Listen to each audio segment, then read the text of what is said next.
Hi, everybody. This is Silvio Canto in Dallas, Texas on Friday, September the 30th.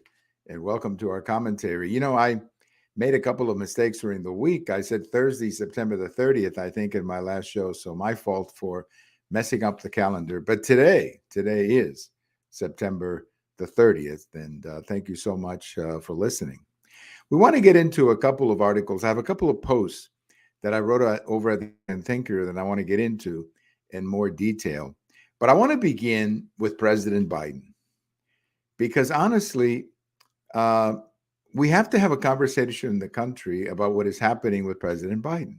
I'm sure some of you are familiar. If you're not, I'll give you the Reader's Digest version of this incident. But a couple of days ago, President Biden was addressing a bunch of people, including many members of Congress. It was about a piece of legislation that was signed earlier, I guess. I'm not completely familiar with it. I think it was the infrastructure bill. And there were some Republicans who voted for that, no question about it.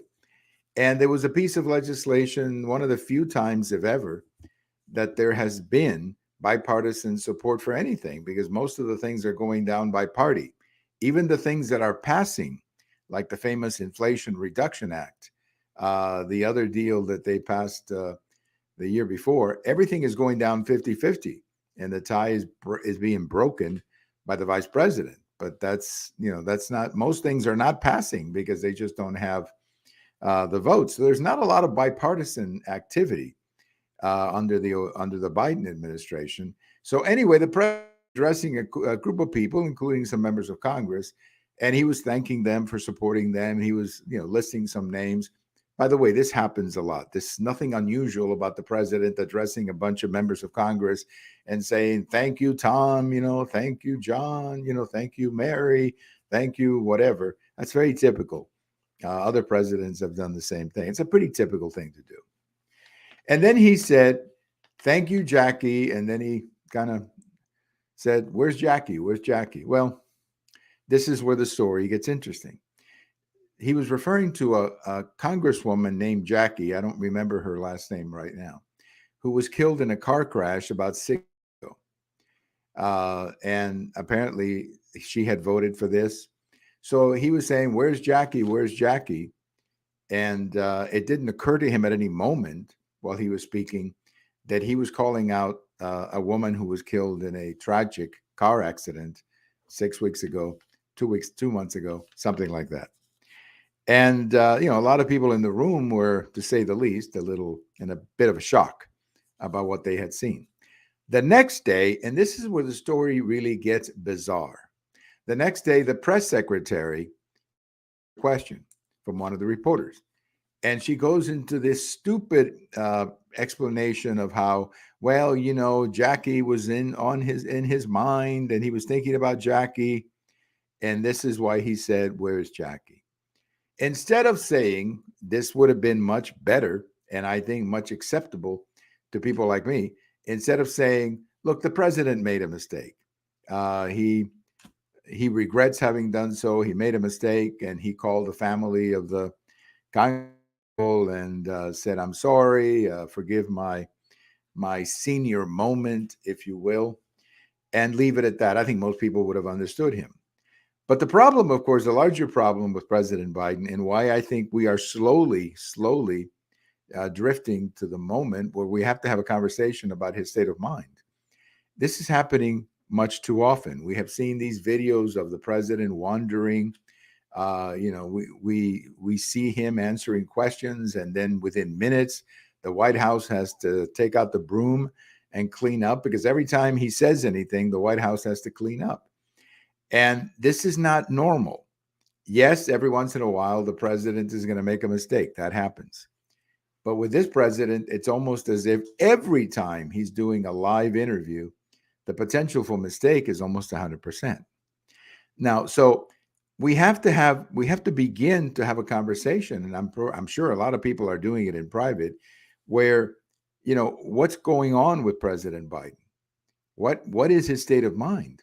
Because the reality is, too many of us have seen a family member, either a parent or a grandparent, do this, what we're watching. where he says a lot of things and he will drift off, and his mind doesn't seem to be on what's going on. And of course, the problem here is that we're talking about the president of the United States. We're not talking about your grandmother, okay, or your grandfather, who obviously doesn't have the kind of responsibilities that the president of the United States has. So, where is all of this going to go? I know a lot of you are probably thinking the 25th Amendment. I'm not sure that's where it's going to go, but we have to have a conversation about what's happening to this president, because this is not a man who looks on top of the job. I'm sorry. He does not look like he's on top of the job. And that is something that we need to have a conversation about, because he is the president of the United States, as I just said. This is not somebody who's just, you know, somebody who lives in our neighborhood, or even a grandparent who doesn't have any more responsibilities. This is the president of the United States. Well, I have a post over at the American Thinker today about Mexico, where I talk about what is happening in Mexico. And it's a combination of articles. Part of the post is based on an article that appeared in Mexico, claiming that there were some connections between the Mexican military and one of the cartels. Now, that's not the first time we've heard that, but it is a concern, of course, for people in Mexico. And then the second part of the article is based on an article by a guy named John Davidson, and he wrote the article over at the Federalist, and he's talking about the problems with the cartels in Mexico. And if you really think about it, President Biden's border policy has been the greatest thing that ever happened to criminal elements in Mexico. President Biden's have created a business channel for most of these, for most elements, whether it's human smuggling or drugs or whatever. It's happening because of our policy on the border. If we had a different policy, or a policy that would discourage people to come to the border, something like we had with President Trump, stay in Mexico, what would happen is less people would want to come. So as a consequence, the people who are moving the human traffickers would not be engaging in this kind of traffic. But right now, we have to look at Mexico. In this article that Mr. Davidson wrote, he's talking about the growth of the cartels and their influence on the government. And the old conversation about a failed state comes into the conversation. Is Mexico a failed state? Now, I know a lot of my friends in Mexico don't like to hear that, but the reality is that Mexico is showing some signs of a country that is failing.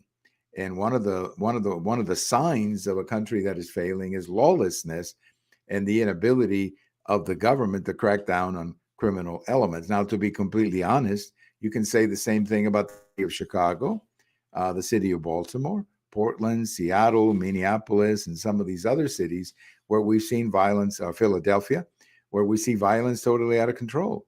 Okay, those are failing cities, no question about it. When citizens cannot go out or they cannot walk the streets safely, that's a failure on the part of the city government or whoever in protecting them. Some of that is happening in Mexico. The violence is at high levels. And what has happened under the Biden administration is that the criminal elements have been emboldened by the fact that they can get people in the United States. So they can drive people to the border, they can charge people. And this has created a business that had never existed in Mexico to that degree before. I mean, there have always been people that you could pay to cross the border, but not to the extent that is happening right now, because now they're crossing the border through legal entries. I mean, it used to be they would drive you to some isolated spot on the New Mexico border or Arizona border where there was nobody in sight, so they would get you in that way. Now they're coming in through the normal channels, through the port of entries, which is, of course, increasing the number of people who are coming in and increasing the profits of the people who are trafficking humans. So it's a very sorry situation, and we here in the United States could change it fairly quickly by simply reversing this open border policy that we have and simply saying, no, you cannot come in. You have to stay in Mexico or do something else. That would discourage us. that we're seeing on the border. I also want to remind you that I have a post over at the American Thinker that came out Thursday morning, and that was about the mayor of New York City, Mr. Adams, who is failing miserably at his job. And he's failing for two reasons. Number one, because he doesn't seem to have a strong personality. He's afraid of challenging either the city council or going or challenging the governor directly. And now I understand they're all Democrats, but my goodness, if the governor of New York State is not making life easy for the people of New York City, I think the mayor has a responsibility to publicly challenge the governor and say, you got to help me fight this crime. I can't do this by myself. But the governor of New York is unfortunately not much of a governor, and the mayor of New York City again doesn't seem to have the backbone to stand up to these traditional Democrat interests, whether it's the governor, whether it's the city council. He just doesn't seem to have the courage to fight for them, which is something he promised in the campaign. Remember, he said he was going to be tough on crime, tough on criminals. And he apparently has not done so since he became the mayor. I mean, look, it's very easy to solve the problem in New York. All you got to do is go to the shelf and pull out the Giuliani playbook and read about what Giuliani did in New York, or talk to anybody who lived in New York under Giuliani. And they will tell you how Giuliani did it. And then Bloomberg, who followed Giuliani, just kept the policies in place because Giuliani and Bloomberg understood that unless the streets are safe, nothing else matters. If people are afraid to leave their home, if they're afraid to go shopping, they're afraid to go away because somebody's going to steal their purse or, steal their car or whatever, they're not going to go. And that's going to hurt business. And Giuliani understood that. Bloomberg understood that. De Blasio did not understand that. He was a disaster of a mayor. And we thought that Adams understood that far. He hasn't. And the people in New York City are very disappointed. By the way, if you want to hear more about this, check out the podcast that we did with Bill Katz, the editor of Urgent Agenda. It's in my blog or in my Facebook page if you want to check it out. Well, we say goodbye by going back in history to 1927. On this day in 1927, September the 30th, 1927, Babe Ruth hit number 60, and that set the season record that stood until 1961 when Roger Maris broke it, and just a couple of days ago when Aaron Judge hit 61 again. I know that there were a couple of other years where Mark McGwire and Sammy Sosa hit over 60 home runs. I mean, Sammy Sosa had, I think, 3 seasons hitting more than 60 home runs, and McGwire had a couple of seasons. But for some, Major League Baseball does not recognize those numbers because they put a little asterisk next to them because of all of the problems and the stuff that they were injecting and all of that. So those records are not recognized. The ones that are recognized are the ones that are being done by Roger Maris with 61. Well, I should take it back for a second. I'm not saying that they're not recognized. They may be formally recognized by Major League Baseball, Barry Bonds, Mark McGwire, Sammy Sosa for having hit that many home runs, but the public doesn't accept it, which is as good as not being recognized. Thank you for listening. Everybody have a great weekend. This is Silvio Canto in Dallas, and we'll talk to you later. Bye-bye, everybody.